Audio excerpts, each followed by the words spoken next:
Hello, Bizarre Story friends. If you're tuned in now, you're listening to The Bizarre AF, a place where we talk about the strange, the absurd, the unknown, and all things bizarre as fuck.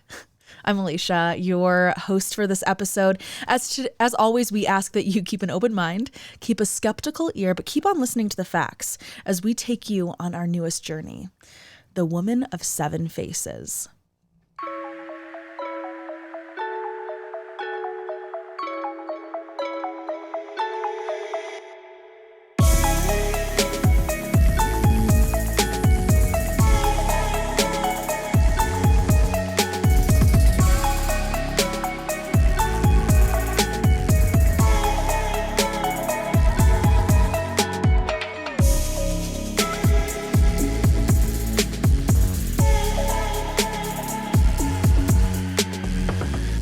Well, konnichiwa. Konnichiwa.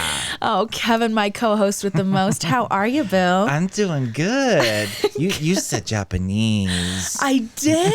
That's the only I did thing. say Japanese. Konnichiwa. So what else do I know? Domo arigato. Yes, Mr. Roboto. Mr. Roboto. Yes. Mushi Mushi. Sometimes people answer the phone. We're playing a game that's like the Yakuza. It's a great game on the PS4. Okay. And he PS4. answers I answer the phone and is like, Mushi Mushi. Oh, is that what does that mean? Is that like, yo, Hello? Hey, what's up? I don't know. Yeah. I would say like informal. An greeting. informal hello. Yeah. But I know nothing. Oh, okay. I like sushi. I like Japanese culture. Right. Sashimi. I like the idea sashimi. I like onsens. But I am not. This is going to be an interesting episode because I'm not great at pronunciation. Okay. But so people need to forgive us. Forgive us because we are mere mortals. Great. I'm intrigued. Okay, cool. I love your Japanese style shirt. Thank you. Looks very, very nice. Thank you. Yes. You look great. Okay. So, Boo, I see that you have one face. Mm-hmm. I think we've all met folks with two faces. Y'all. Right? Mm-hmm. But have you heard of a woman with seven? Negative. No. 7. 7 faces. Oh, wait. Split personality? No. Okay. But that's a good guess. Not multiple personality.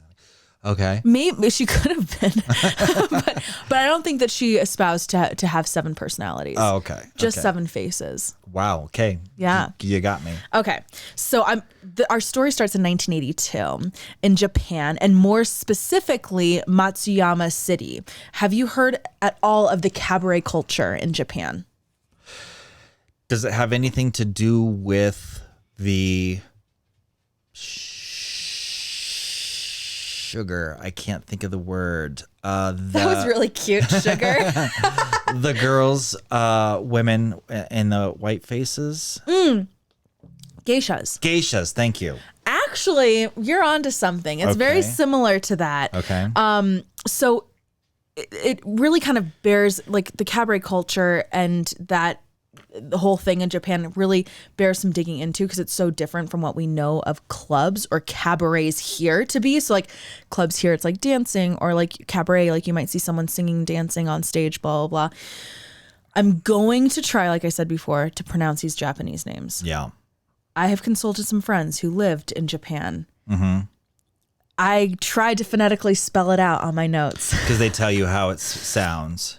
You know And what? You know Google. what you should have told me to do? What? I could have recorded different Google saying shit. it. Okay, for a future Next episode, time. yeah. So, okay, I'm gonna be fucking it up. Just try FYI. it. Okay, Go for it. So, okay, we have the cabaret culture, Kayabukura, which is like a cabaret, and Kuabu. Okay, Kurabu. Yeah. So Karabukura hostesses are known as Kiabiaho. Okay, fuck it. just cabaret but girl. And and they also use like there's a professional term that's not just like cabaret girl, maybe cabaret woman. Okay, we'll say. yeah. So ultimately, these are clubs where men will pay to spend time with a woman. These women work for the club, and their job is to provide like attentive companionship. Okay. Not sexually. Right. Just emotional, conversational, therapeutic, and they upcharge these customers for drinks. That's how they make money. But so they have to stay in this location with the girls. yeah, so it's like a club that these guys go to. Yeah. And they select a girl selected for them kind of idea. Yeah. And these girls provide like emotional, almost like a girlfriend or something, like a companionship girlfriend experience. Yeah, like Yes. a girlfriend experience without the girl, like Without the sex. yes, exactly. Yeah. It's really, like you were saying, the modern day equivalent of a geisha. Okay. So these women will light a dude's cigarettes if he's smoking. They'll light their cigarettes. They'll sing or entertain the person like through karaoke. Right. They know all of the things to do to make the guy feel Great. special. Yeah, yeah. So the idea is that the customer is buying drinks, which they are purchasing really this woman's companionship. So within the cabaret culture, there are a lot of genres of different types of cabarets.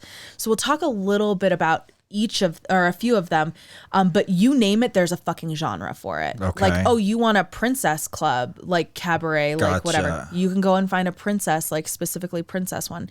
So the mainstream clubs that these cabaret clubs are no touchy. Okay. No touchy. Zero sexual, no touching, zero touching. Zero touching. You cannot touch your hostess. Okay. The moment that this happens, the guest or customer is like kicked out. So when a patron goes into a club, they're sat down into a private area. So you're not with like at a table with a bunch of other people. It's like you're in a little alcove, which like you have, so you can have your own personal time and you feel like it's just you.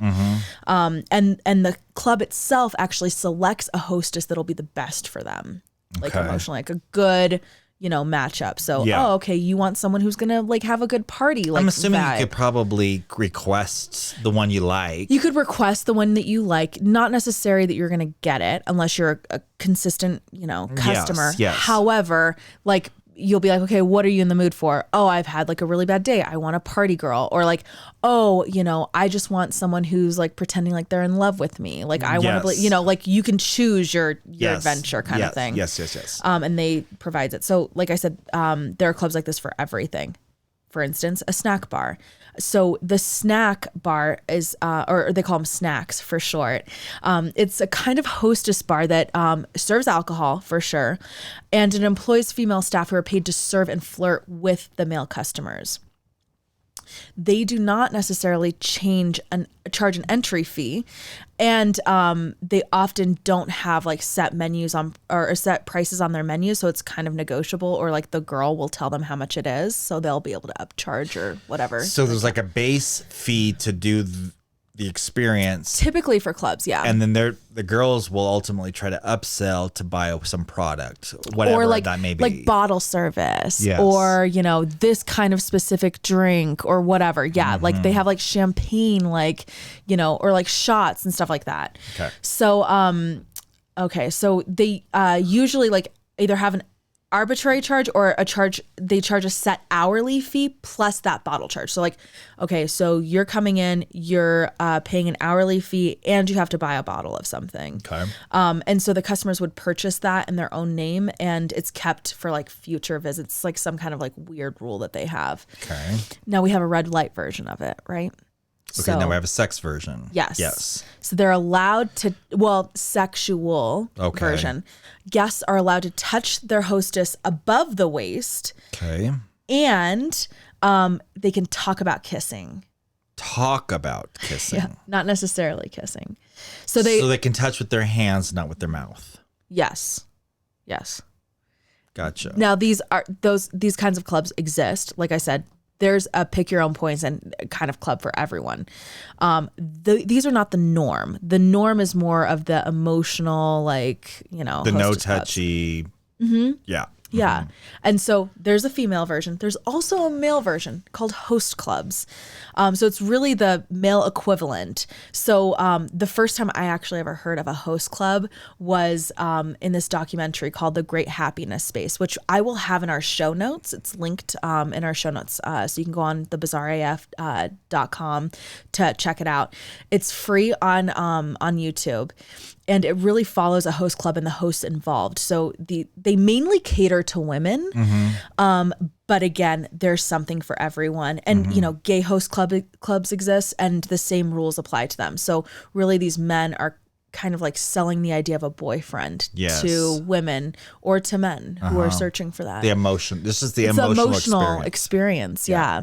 I would suggest if people want to check out or get to know like this kind of culture, because it's so far removed from what we're used to. Yes. I would suggest to watch The Great Happiness Space. But in short, like you find out a lot of the women, these are expensive. It's not like $5 to get in. It's like $200 to get in. You're spending like thousands of dollars on these bottles and stuff like that. Oh my God. Yeah, it's very, very pricey. So who can afford that? Well, you have like business people. So sorry to interrupt, could you go in, could you pay the base fee, $200? Yeah. And get the experience without buying all the junk? They're going to try to upcharge you, right? Because they're salespeople. Like that's what they're there for. They're not there to just be your friend or like to be your boyfriend or your girlfriend. They're there to sell stuff because I'm sure they probably get money. They get a cut from it. Yes. Yeah. And they move up the ranks in like the host, like, stratosphere. So it's like, each host club has like, their top hosts who get a different, fee. They make more money. Yeah. And you want to be on top. Yeah. Because you're going to probably get the good clients. Get the good clients. You get all the money. You get more money. Right. Okay. So like you could go in and buy like the base thing. The base. It would be hard not to spend more. It would be really hard to not spend more. Yeah. So, okay. Oh gosh. Yeah, it's crazy. So the customer in these male host clubs, so host clubs versus hostess clubs,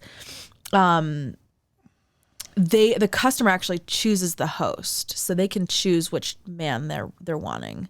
Very different from the hostess counterparts, right? Like the hostess clubs, like they kind of tell the men, like, okay, this is like what you're gonna get. You want this? Wait, feel? So you're saying that if it's women going to get a man experience, they get to pick. But if it's a man going to see a woman, they will give you what you get. Is that what you're saying? Yes. So like if you're going to see a man, a woman or a man has the choice. You get to flip through a book of like different hosts. Really? Yeah. But if you're going to go see a woman, you don't get to choose. Not necessarily, unless you've been like a regular. Yeah, exactly. Then you can have requests. Why is that? Do you think? Honestly, because I think men will put up with it, and women are choosier. If you're asking me, I wonder if the gay host clubs are like that. What would you think? If you're like, hey, I just want like this. I'd be like, I want to pick my dude. Would you be like okay with choosing a type of dude, or would you be like, I want to actually have this one? For me, I would be like, well, I guess want if I'm this going one. there for an experience, it would be a type. Yeah, a type of person. It would be a type of person. Mm-hmm. For me, I'd be like, I don't want a type. I want the one that I want. Well, that's what I'm saying. Yeah. Like if I'm paying for something, like let me see what I'm getting. That's kind of what I think. And I guess that's our culture, I guess, too. Yeah, we're not Japanese. Right. And we're not turning Japanese. I don't think so. I don't. Damn you. I don't have my drum roll thing ready. Okay. So the customer chooses the host. The men actively flirt with the female customer or the male customer, and they'll touch them flirtatiously. So like, oh, okay. Like, wait, no, okay, sorry, back up. Yes. If it's the host club, yes, they will touch the women. Mm-hmm. They'll touch them, but not. So okay, I'll go pull back from the documentary experience that I had as far as this question goes. Can these hosts like eventually like fuck their clients? Yes, but like what the hosts were saying in this documentary was, the moment I fuck them, then they get what they want. and they're not interested anymore. Oh my God. Right? Which makes sense. So then they won't come back. They're not going to come back. Yeah, they're not going to come back. Oh, shite. Yeah, so like it's more of like a build up of that relationship. It makes sense. Totally makes sense. So they're like, if I want to continue to get money from this person, like, yeah, I'm not going to do that. Not going to do that. Yeah, totally. Wow. And so, sorry. So can the hostess touch the men? The women, can they touch the men? Can the hostess clubs? Hostesses touch the clients? The idea is like there is no touching, I'm but sure. But you said the hosts can touch the clients. Yes. But I'm just wondering, I'm trying to get the dynamic. Yeah. So I think with the female hostesses versus the men, it's like it's totally not supposed to be at all sexual. It's supposed to be. It's a different standard. It's a more intimate, like emotionally intimate thing, not physically intimate. The women looking for them, the host club is more physical than the hostess club. Yes. It sounds like. Well, because think about it. Okay, at least. Because they want them to be more aggressive. You want them, yes. You want them to touch you. Yeah, you want them to touch you. And you want the girls to be more demure and. Yeah, like, oh no, like I'm a shrinking violet, like whatever. Like that's like a definite thing. Okay, that makes sense. Okay, I got it. So, so one thing that I found, which was really interesting about like host clubs, in that documentary, the people who go to these host clubs are primarily like prostitutes who are going to find like an emotional connection because all they have are sexual encounters. Yes. Yeah. Which is super fucking interesting. Anyway. Wow. Yeah. Wow. Yeah. Think about that for a minute. I mean, literally think about, that makes 100% sense. Of course you would. Yeah. But then they get to choose the interaction that they have with a man, right? Whereas men are choosing the interactions that they're having with these women and seeing them just specifically as a physical specimen rather than an emotional one. Fascinating. It's really interesting. The documentary, definitely, I recommend 100%. So, and was it like a streaming? Yeah, you can find it on YouTube. Okay. It was on Netflix originally. I think that's how I watched it. But you can watch it on YouTube. It's free. Okay. Yeah. Okay. All right. Would you ever go to a host club? So I was thinking, like, I think if I was single, I totally would. I think I would. I think I'm the type of person that would try it. Well, I like to do new things. Yeah, I just love new experiences. Yeah, so I think I would. New. I think I would try it. I would definitely do it. And I don't care. Like I like if Dave and I went to Japan, I'd be like, I need to try this. I need to see what this like, because it's like a totally different culturally. Yeah. It's not necessarily, it's not sexual. But okay, I'm going to play devil's advocate for a second. Yeah, please. Because some people would say emotional cheating is the same as physical cheating. And I somewhat understand that because to me, sometimes sex is nothing but sex. That's a very man answer. Is it? Yes, no, dude. Kevin, it's totally a male answer. Is it? Yeah. But don't you tell Kevin in the comments. God damn it. I don't think that. You don't? No. God, I feel gross. But here's the thing. The sexual act for a man versus a woman is it's a different experience, right?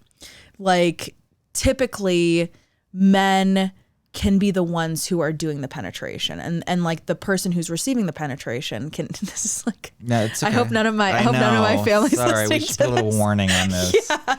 But like it puts a woman in a very like men are more powerful than women, can overwhelm like physically a woman. And then two, it puts a woman in a very physically vulnerable position. So you have to feel like you can trust the person a little bit. I think from a woman's perspective, it requires a little bit more of an emotional. So here's my, oh God, we're going to get off topic, but I just have to say this.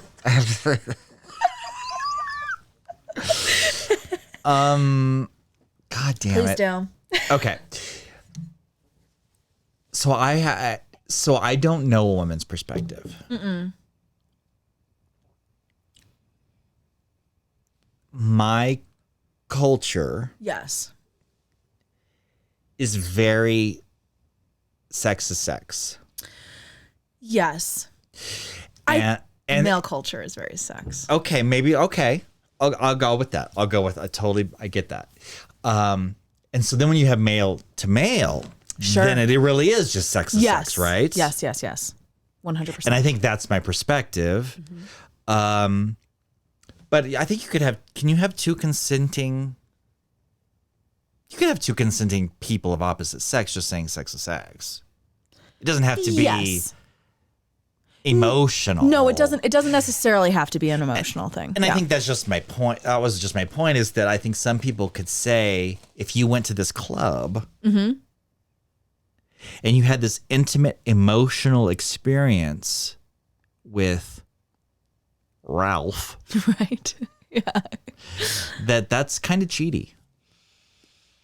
Yeah. I mean, if you were in a monogamous relationship, I'm talking about a Right. monogamous relationship. And you just do that like on a Monday night. Yes. Yes. If you and I are in Japan and we're like, we just want to see what the fuck this phenomenon is. Totally like that's different. super different.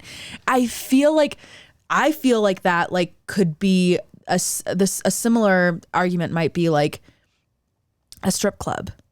Yes. Some women We feel can't- that exactly. way about strip That's clubs. true. That's Yeah. true.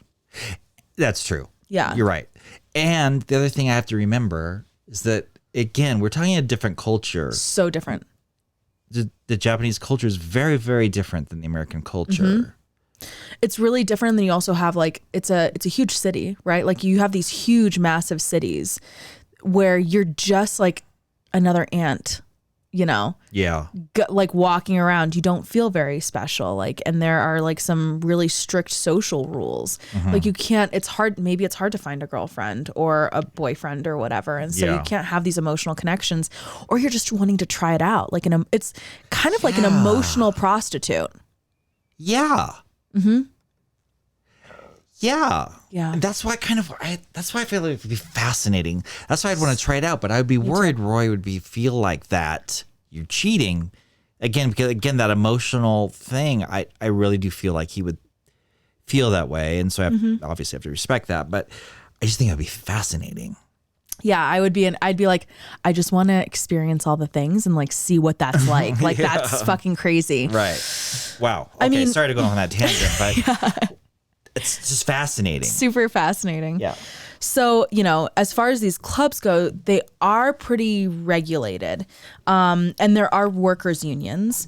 That being said, the demand for foreign workers is pretty fucking high.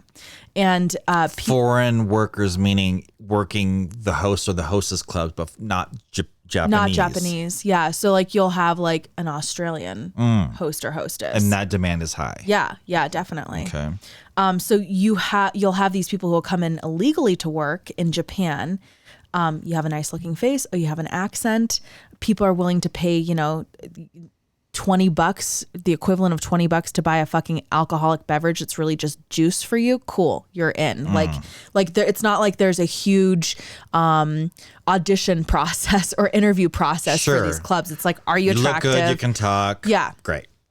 Perfect. So, you know, I think in saying that, the obvious statement is like, of course, these places can be seedy and have questionable business Totally. I'm sure practices. some of them some of them can be really seedy, I would imagine. Absolutely. Yeah. You know, they're, you know, placing these people in who work there in debt, or straight up not being fair with the money that the workers are bringing in. So Sure. like sometimes like these people will have to actually purchase their drinks ahead of time, and hopefully they get the clientele in to buy the drinks. To that buy they- them back? Yeah. So it's like debtor kind Oh of my thing. God. Yeah. So this is kind of where we're going to have our woman of seven faces, which is what the podcast is about. Come in. Yeah. Oh yeah, that. Oh yeah, I forgot we were even talking about that. So we're gonna go back to 1982, where Aquanet was popping, shoulder pads were a necessity, and we're back in that Matsuyama city where we meet our woman. Excuse me, I'm gonna try to say it, Kazuko Hukura. Well, that sounded good. Thanks. Honestly, I've done a lot of practicing with it. So Kazuko has had a really rough life. Her mom actually ran a brothel when she was a child out of their home. And then in 1966, she was 18 years old, and she and her boyfriend, live-in boyfriend at the time, needed some cash, and they decided to rob the home of a notorious tax collector. Because of this, she was thrown into prison, where she was a part of the Matsuyama prison incident. Now, the Matsuyama prison incident was something that happened back in the 60s, and basically the guards were being paid off by prisoner gang members like Yakuza, which is like a gang in Japan. To basically run the facility. So they could do anything that they wanted in this facility. They were smoking, they were gambling, they were doing drugs, like anything they wanted. They had keys to the prison, these prisoners. Yeah. And so what they did with those keys was go into the female section and rape the female prisoners. What? Yeah.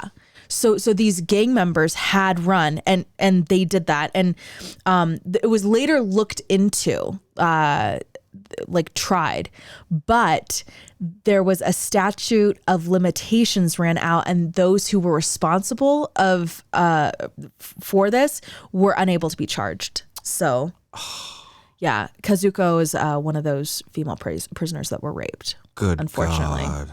Yeah, she was fucking literally imprisoned. Was raped, and what are you supposed to fucking do? So let me just digress for a second and please. tell you that my worst fear in my life is being convicted of something I didn't do. Like this haunts me at night. And then you go to prison and you hear about this shit kind of crap that happens in prison all the time. Why are they? It's so out of control. And then this happens in the US, by the way, too. Yeah. I mean, I don't know that it's to that extreme, but these prisoners can control these prisons. Prisoners can control the prisons. Yes. Yeah, they're being like, a lot of the guards and stuff are bought off. Like it's very corrupt. We have to remember, like, at least in the United States, our prison systems are privately funded. These are not publicly for profit, prison systems. Yeah. God. It's awful. Okay. So poor Kazuko, was one of those, female prisoners that was raped. And, it's pretty clear that her life was far from glamorous, right? So in 1982, she was 34, and she found herself married with 4 children and in a great amount of debt. We're talking about like $30,000, and that was a lot of money. Oh God, yeah. So she's working in Matsuyama City as a hostess at a cabaret to try to kind of recoup some of those losses. And the cabaret work was good because she really enjoyed drinking, which... Yes. My girl, we agree. We get it. And then also, you can't really blame her. She had a really awful life, So of course, hey, you have some dudes paying attention to you and you're, drinking all day. That's my job. Okay, fine. Yeah. So unfortunately, it just wasn't enough to pay her creditors who were knocking down her door. Okay. So, you think about it. You have a bunch of attractive younger women who are vying for male attention and money. Attention equals money at that point. There's a kind of hierarchy in these hostess clubs. So the women who are more experienced and or beautiful are at the top. Okay. So this kind of working environment. I don't know. What do you think about it? I'm sure it's ruthless. Fucking ruthless. It sounds like hell. Yes. Right? So it's it breeds competition, it breeds jealousy, and then you mix that with a lot of money. Danger always follows, no matter what. So the top woman at this club in Matsuyama City was Atsuko Yasukura. once again, Still sounded pretty good. thank you. I don't know if it's correct, but Atsuko. So I tried finding a little bit more information about her, but there really wasn't a lot that I could get in English. What little I did find out, I had to run through like Google Translate from Japanese to English. Sure. So ultimately, she was incredibly successful. But this was back in 1982 before the internet. So we don't have a ton of information about her. Beautiful. She was successful, made great money. And comparison is the thief of joy. But envy is really a fucking monster. And so you have Katsuko, which I'm certain she's looking at Atsuko and she's like, oh my God, this girl doesn't have like children. She doesn't have these like creditors banging down her door. I just wish I could be like her. She's confident, all these things, seemingly carefree, painless, like, confident. She doesn't have like this fucking, prison incident that she went through. She doesn't have a parent who like basically ran a brothel out of her fucking house. Like, she doesn't have these debtors calling. And so on August 19th, 1982, Kazuko is at Atsuko's apartment. And although the reason that they were hanging out, I'm not able to find. But what I do know is that Atsuko's life was taken and Katsuko had strangled her. So this was actually the quote in the Tokyo Reporter article that I have linked in our show notes. So it says, after the crime, she took cash and more than 300 items, including furniture and a bank book, worth a total of around 9.5 million yen. Police later said that the motive for the crime was the repayment of debt to consumer finance companies. So it sounds like that's a shitload of money, right? But it's really, with inflation, I calculated it, it's about $100,000 today. So they're saying she did all of that so that she could repay her debtors. Get out of debt. Yeah. She did that and stole all the stuff. Okay, so here's the thing. I understand the cash, stealing the cash. There's no reason to actually kill anyone. Let me just state it for the record. Exactly. I'm like, what's the murder about? Honestly, opportunity? I think it's opportunity. I think it's jealousy. I think that kind of an environment kind of breeds that like competition, that those jealous vibes. I want to be on top. I want to be on top. Like, you're the top girl. You have all this shit. Like, fuck you.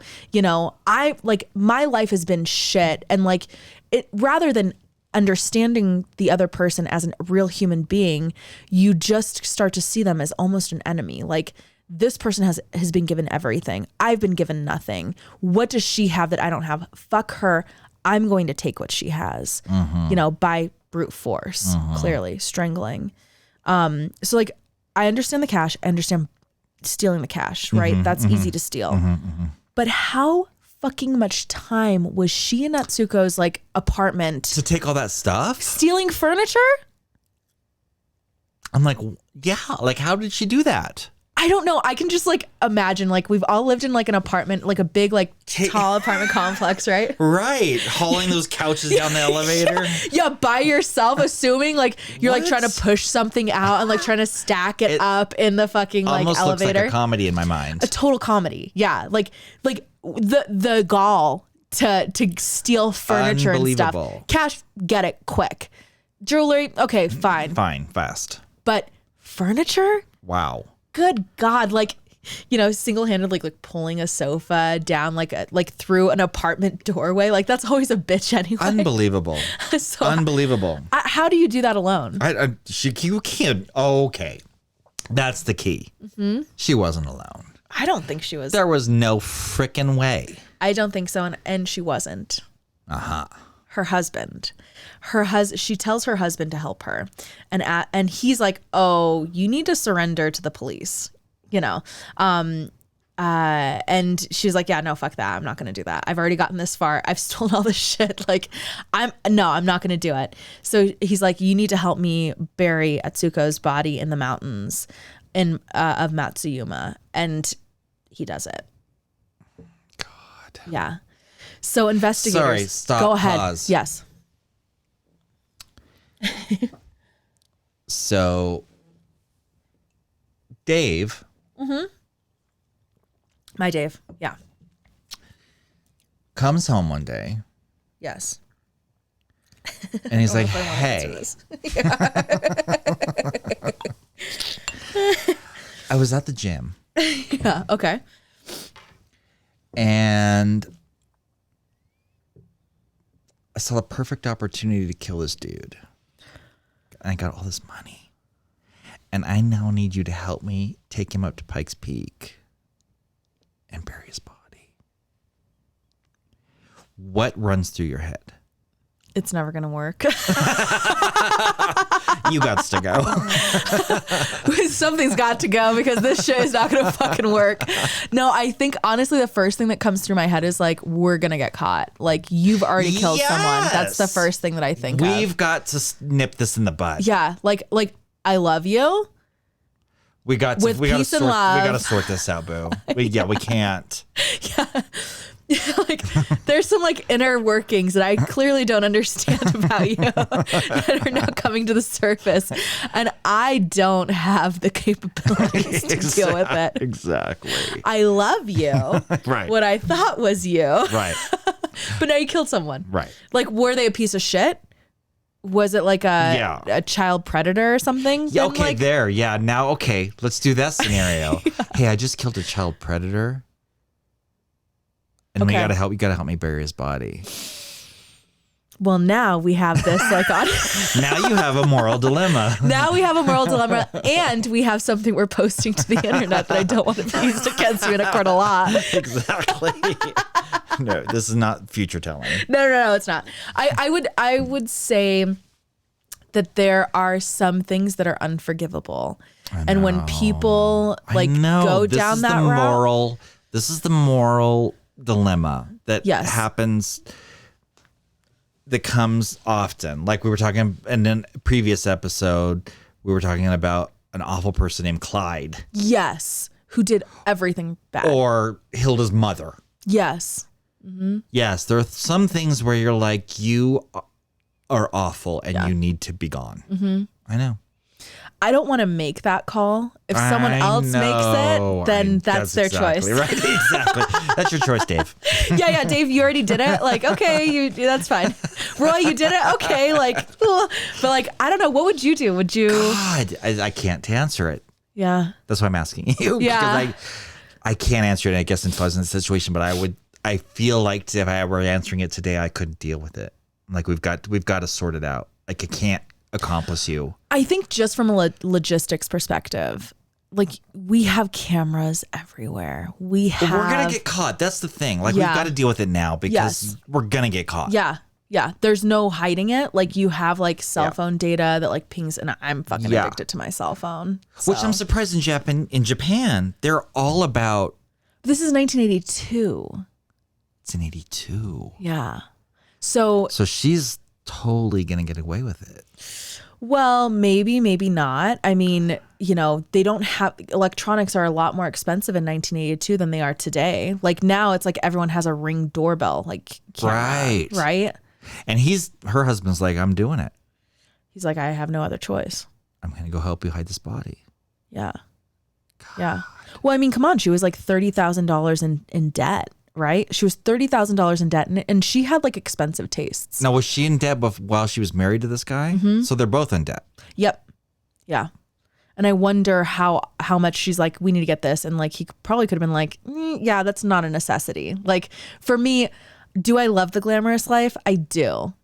Was I also like not raised with a lot of money? Yeah. Yes. Yeah. Like I'm realistic. Yeah. But right. But maybe she wasn't realistic about, what she was looking for. Opportunity again. Yeah, opportunity. So ultimately. Wow. So he does it.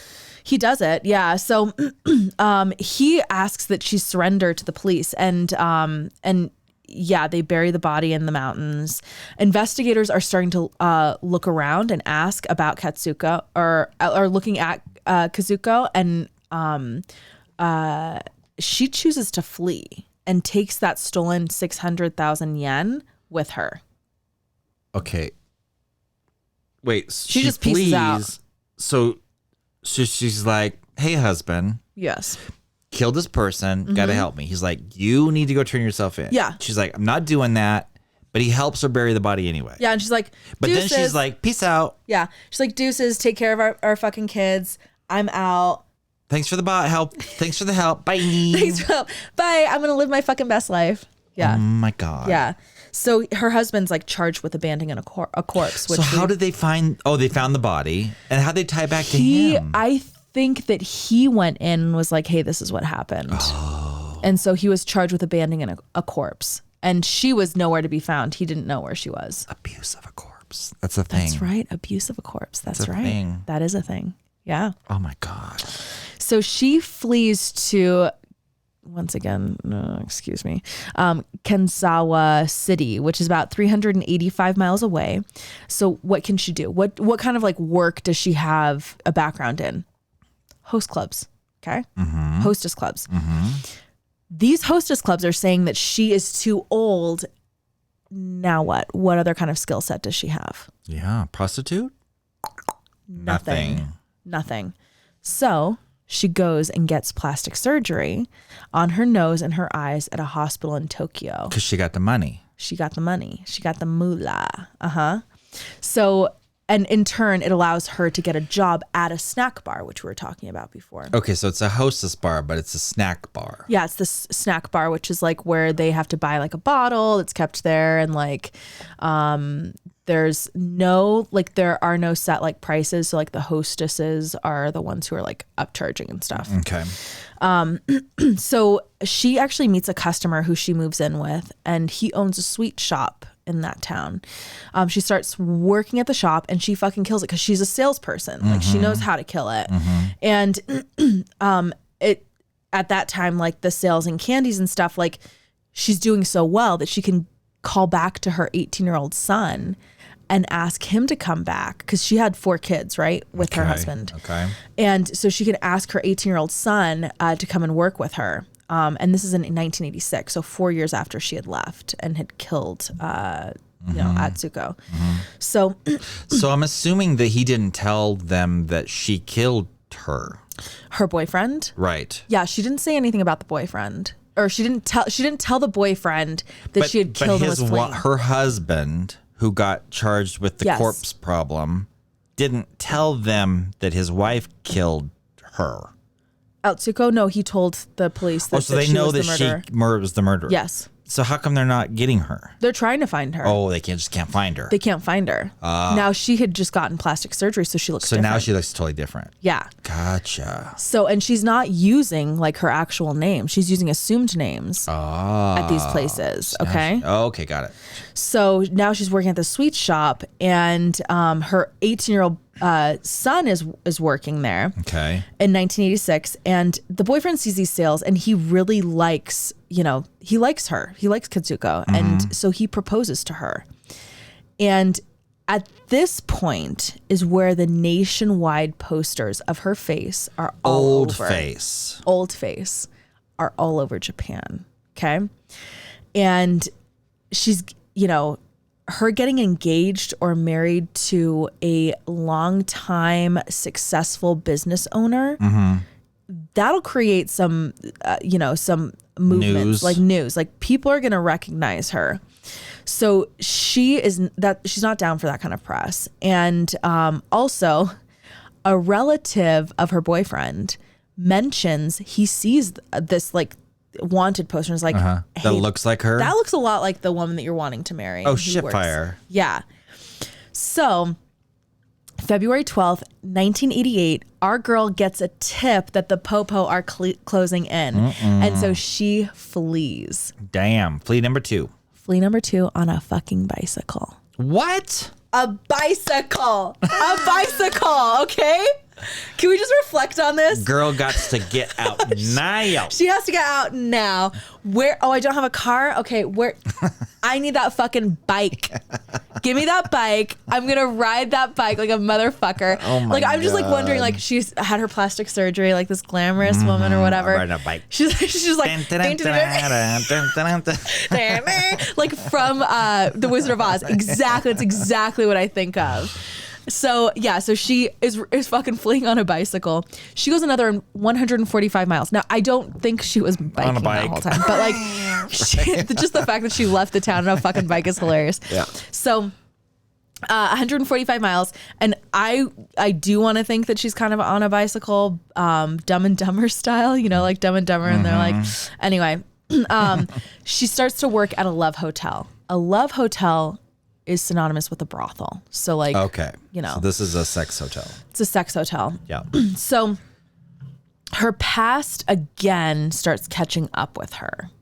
There's a wanted poster. Her coworker sees it. Of the old face. Yes. Because they don't have the new face. Yes. But the coworker sees it and is like, looks like you. Hey, yeah, this looks like you. Should just give it up. Just like go and totally spots her. Yeah. It's like, this is you. This is you. Like, just go into the police. Like, it's just not worth it. She's like, where's a bike? I'm going to play again.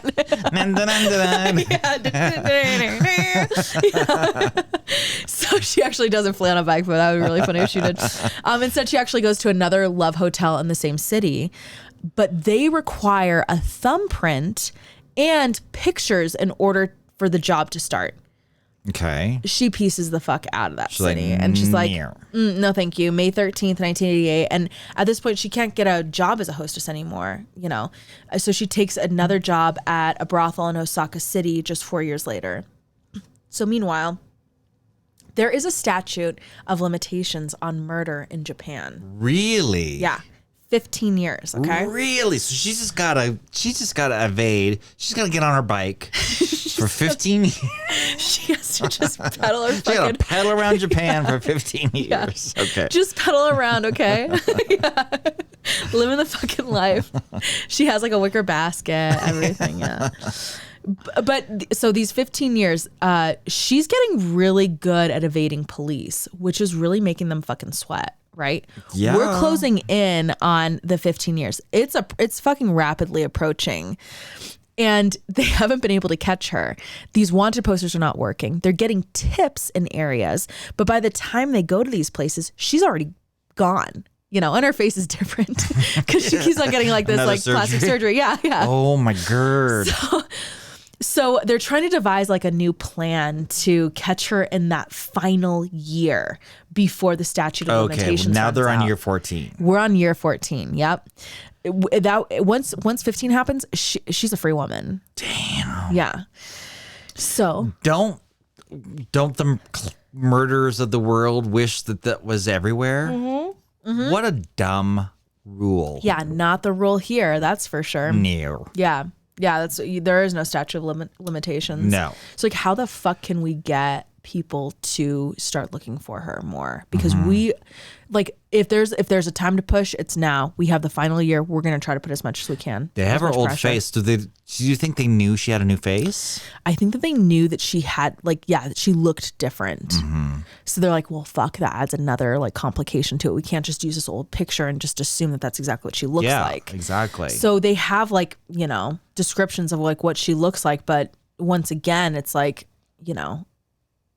she keeps on evading us. Yeah. She keeps on slipping out of her hands.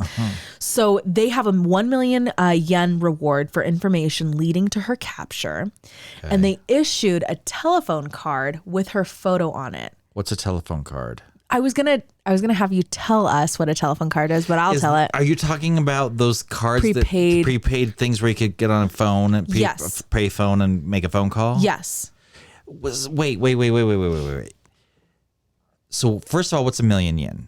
1 million yen would be, let's see, 9 million was like $100,000, so like close to 10. Oh, okay, 10 grand. Yeah, 10 grand.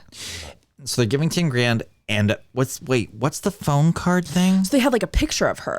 Oh, like on the milk phone card. cartons. It's kind of like a milk carton, yeah. So they put her picture and was like, hey, she's wanted for killing this fucking person. Oh, so phone cards are clearly very popular in Japan. Yes, very popular. So you can use them, phone cards historically. If you're listening, we didn't always have these amazing cell phones, so we had to use like pay phones. Right. And if you didn't have change on you or money on you to make a phone call, whether it was long distance or local, then you would have to call up a 1-800 number. And then dial like a million other digits. Yes. And then your phone, Which was like your you were ID pushing number. 1,000 numbers. Yes.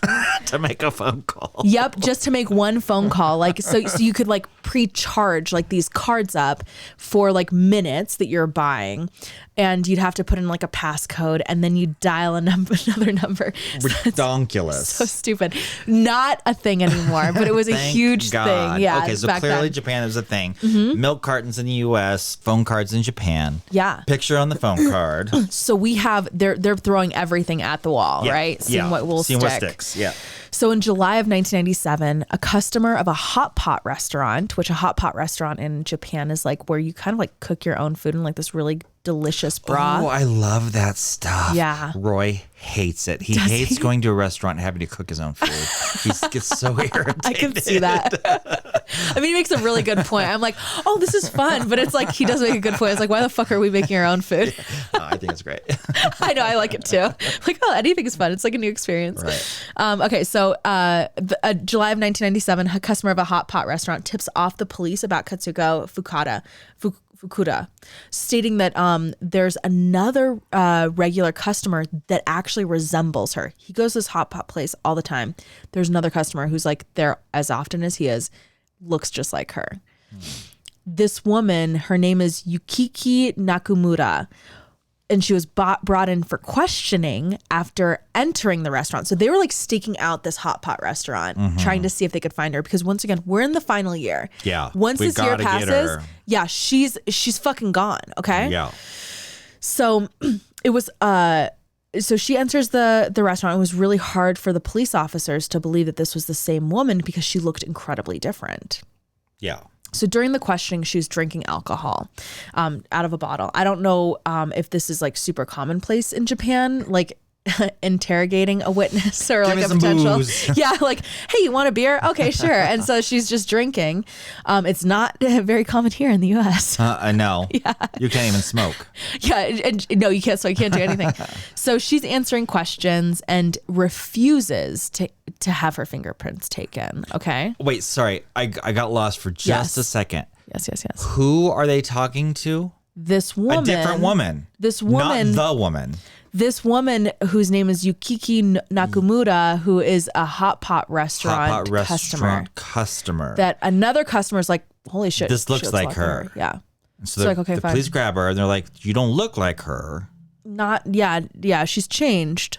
Yeah. Okay. So they're questioning her. She's drinking, having a good time answering all their questions. They're like, hey, can we get some, fingerprints? She's like, hell to the no. She's like, fuck you. Which actually, okay, listeners, if you are being interrogated, do not trust the police. Okay. They do not have sneaky shit. They do some sneaky shit. They're going to use anything you say against you in a court of law. Come on, Miranda rights. Yes. Like, don't listen. Yes.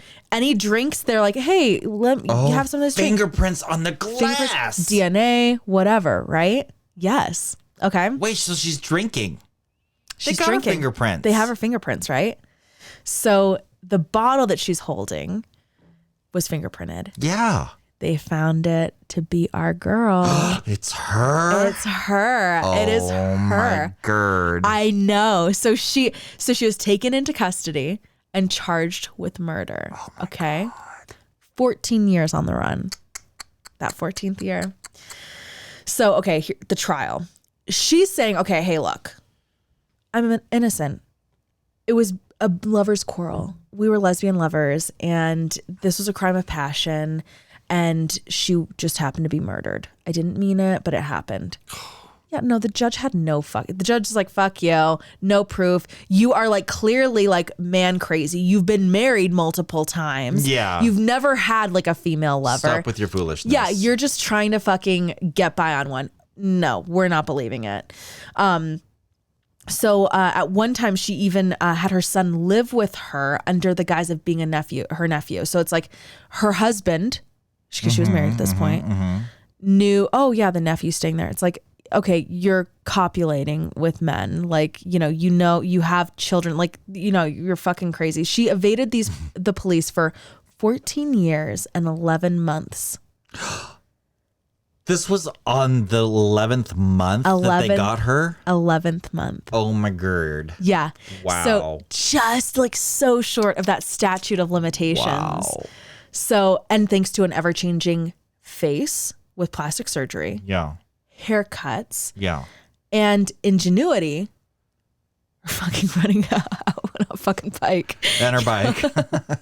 Actually, we'll have like some pictures of her in our show notes, so you'll see how different she looked. I can't wait to see. Yeah, it's pretty fucking crazy.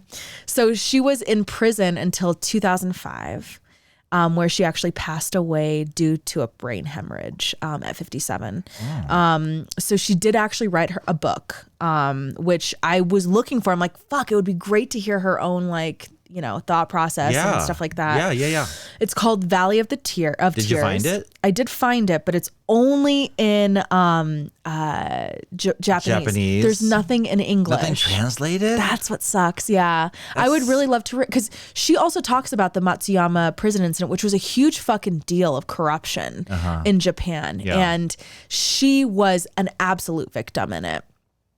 So it kind of like in the book, I guess, from the reviews that I read, they're saying like kind of makes you understand where she had come from, and she was kind of fucked from the beginning, really. Yeah. So like maybe that's why she was killed. So ultimately, you know, the aftermath, I thought that I would talk a little bit about that. Like, you know, she had passed away, but the idea of the statute of limitations on murder, it's been abolished. So It has. Yeah. Really? So they don't have a statute anymore? They don't have it anymore. So like just like in the US, if you are tried for murder, it could be 50 years later. It doesn't matter. Like you can still be tried for it. There is no timeline to be tried by. Good. So what As it should be. I think so too. Yeah. I think, you know, the fact that she almost ran that out and like was like in the 11th so month. close. Yeah. Days. She was days away. Yeah. I think it was like 14 years, 11 months, and like 10 days or something. Unbelievable. It's like 20 days away from being a free woman. And she just fucking ran and continued to run. So what do you think of that story? She's great and so entertaining. So entertaining, yeah. Crazy. You've never heard it before. They need to make a movie. They do. So there is a movie made out of it, and there's also I think like one of those like women who kill like fucking shorts. Yeah. But like I think you could make like a normal movie, like or like a movie that's released to everyone, like on Netflix or whatever. Oh, this could be a total movie plot. Yeah, it has everything you want. Everything. Right? Got plastic surgery. Yes. You have like kind of like the Got sexy on the like run. host. You get sex. Go on the run. You get sex in it. You get intrigue. You get the police hunt. You get the down to the wire. Yeah, you got it all. Oh my God. It's pretty fun. Good story. Yeah, thank you. So that's our episode on the Women of Seven Faces. Thank you. Wait, why is there 7? Because her image changed so much. So she had at least 2 plastic surgeries. They're thinking it's closer to like 7. Wow. And when you look on our show notes, you'll see. Well, you see the before and the last after is very different. Yeah, you'll see her like in her prison garb. Yeah, my God, her mugshot. So it's like, yeah, it's crazy. She does look very different. Wow. I mean, you know, pretty fun. Women of Seven Faces. Great. Yeah. Thank you for the story. Yeah, thank you. Super Thanks fun. for walking down this fucking weird ass road with me. Love to do it every time. Don't flee on a bicycle, okay? Thanks so much, Alesha. Thank you. See you next time. See ya. Bye. Bye.